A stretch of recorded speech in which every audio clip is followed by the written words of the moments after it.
पाकिस्तान को उस वार में हरा दे के पाकिस्तान को दो टुकड़े करवा दे के काली माता का नाम निभाया इंदिरा जी ने इस देश में।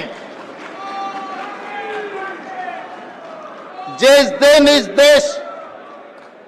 देश खतरा में था, उस दिन महात्मा गांधी जी ने शहीद होकर इस देश को बचाए, आतंकवादियों से बचाए।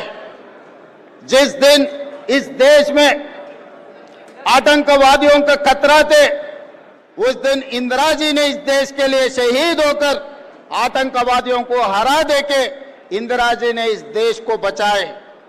और तीसरी बार इस देश आतंकवादियों के हाथ में खतरे में रहा तो राजीव गांधी जी ने शहीद होकर इस देश को बचाया, आतंकवादियों को हरा दिए इस देश में। यही नहीं, जब जब ब्रिटिशों को पाकिस्तानियों को हरा दिए सो कांग्रेस पार्टी, आज नरेंद्र मोदी जी भारतीय जनता पार्टी को हराने के लिए कोई कम नहीं है। हमारे कांग्रेस पार्टी परिवार ने आने वाले चुनाव में बीजेपी और नरेंद्र मोदी जी को हरवाने के लिए कांग्रेस पार्टी पूरा कोशिश जारी रहेंगे। और बार बार गांधी परिवार ने क्या किया, यही सवाल उठाते रहता है। इस देश के लिए महात्मा गांधी जी ने शहीद हुए, इंदिरा जी ने शहीद हुए, राजीव गांधी जी ने शहीद हुए।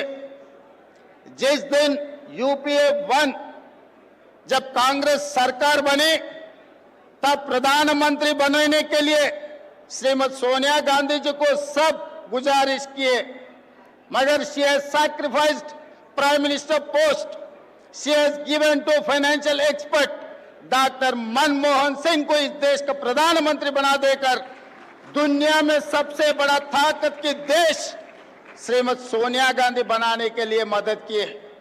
उसके बाद राष्ट्रपति बनने का मौका मिले तो सोनिया जी ने राष्ट्रपति पद नहीं लिए, प्रणब दा को इस देश का राष्ट्रपति बना के सैक्रिफाइस का नमूना श्रीमती सोनिया गांधी जी है। और भैया राहुल गांधी के बारे में बीजेपी वाले बहुत कुछ कहते रहता है, मगर राहुल गांधी जी सैक्रिफाइस उन लोगों को समझ में नहीं आते, क्योंकि वो पार्टी जन्म लिया कुर्सी में बैठने के लिए। सैक्रिफाइस वो पार्टी को पता नहीं है। 2004 में अगर राहुल गांधी जी चाहे तो केंद्र मंत्री बनता था, 2009 में राहुल गांधी चाहे तो प्रधानमंत्री बनता था, मगर केंद्र मंत्री प्रधानमंत्री पद भी राहुल गांधी जी ने नहीं लिए, पार्टी सीनियर नेता लोगों को दिए।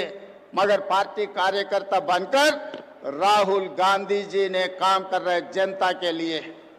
25 साल से राहुल गांधी जी इस देश में गरीब लोगों के लिए, पिछड़े लोगों के लिए, दलित, आदिवासी, ओबीसी, सोशल जस्टिस के लिए इस देश में लड़ रहा है।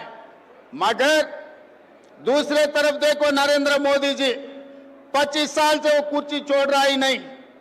2001 में मुख्यमंत्री बना, तब से आज तक बार बार बीजेपी वाले संघ परिवार ने उनको हटाने के लिए कोशिश किए, मगर मोदी जी कभी कुर्सी छोड़ने के लिए राजी नहीं हुआ है। 2 महीने पहला मैं देखा, मोहन भगवत जी एक बयान दिए, 75 ईयर जिसका खत्म हो जाएंगे, 75 ईयर्स खत्म होते ही कुर्सी छोड़ना। मगर मोदी जी तैयार नहीं है 75 ईयर्स खत्म होने के बाद भी कुर्सी छोड़ने के लिए। रास्ता से अल्द्वानी जी को, मुरली मनोहर जी को हटा दिए 75 ईयर्स एक कंडीशन लगा देके। इसीलिए इस मंच से मैं संघ परिवार को राहुल गांधी जी के तरफ से एक बयान देना चाहता हूं, आप लोग नहीं हटा सकते मोदी जी को। मोदी जी को हटाने वाले राहुल गांधी है। आने वाले चुनाव में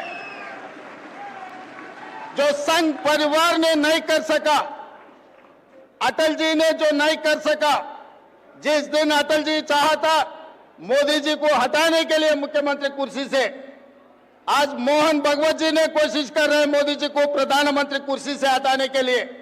इन लोगों से नहीं होने वाले हैं, क्योंकि मोदी जी के वक्त मिस्टर निशिकांत दुबे जी ने बाहर आके ये कह दिया बिना मोदी बीजेपी को 150 सीट से ज्यादा मिलने वाले नहीं है। निशिकांत दुबे जी याद रखो, आपके डायरी में लिख के रखो, मोदी जी के खिलाफ राहुल भैया ने आने वाले चुनाव लड़ने वाले हैं। आपको 150 से एक सीट भी ज्यादा नहीं आने देंगे।